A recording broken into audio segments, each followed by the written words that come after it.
Face aux difficultés que vous avez rencontrées autrefois, durant la jeunesse, et peut-être même jusqu'à votre âge, jusqu'à présent, quelles sont vos motivations et comment vous avez fait pour surmonter à cela? Surmonter les échecs, les différents échecs que vous avez subis au cours de votre jeunesse. Les échecs, moi je crois qu'on peut. Les échecs, hein, c'est même une bonne chose. Si tu commences, quelqu'un m'avait même dit, si tu commences à acheter un terrain, tu n'as pas de problème. Tu n'as pas passé une nuit au commissariat, c'est même pas ton terrain. Tu comprends?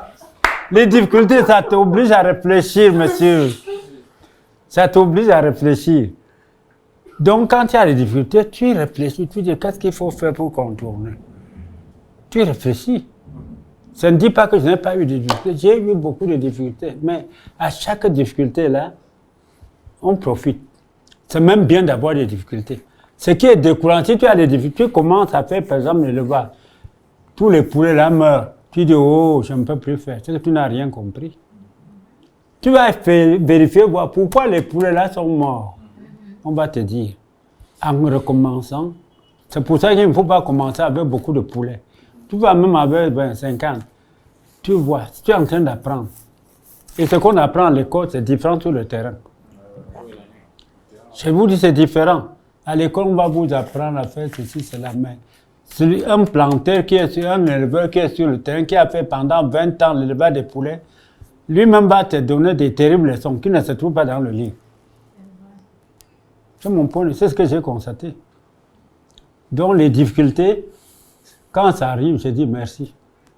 Parce que quand tu commets une erreur, tu vois pourquoi tu as échoué ici, tu vas avancer. Donc les difficultés ne doivent pas vous décourager. Il ne faut pas fuir les difficultés. Quand tu as beaucoup faim là, tu réfléchis. Je vais faire quoi? Pourquoi j'ai faim? Les idées viennent. Vous voyez, pendant la Deuxième Guerre mondiale, l'Espagne, qui ne faisait que fabriquer les armes pour distribuer aux pays qui luttaient là. Vous voyez, tous les pays qui ont fait la Deuxième Guerre ont été détruits. Ils ont été reconstruits, non? L'Espagne qui ne fait que distribuer les armes est restée comme pays sous-développé.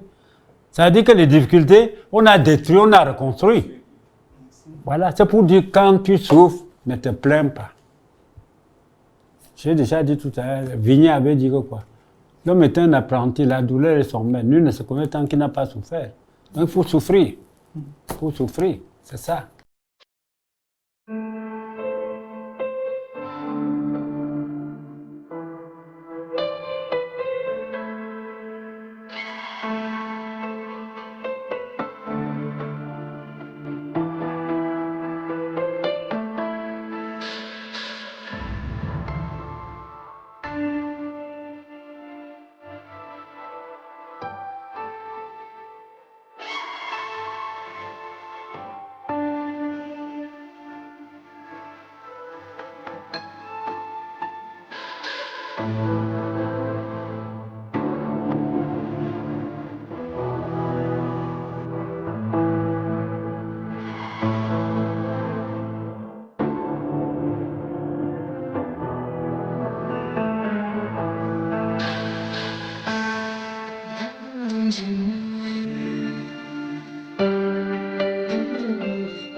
N'abandonne jamais.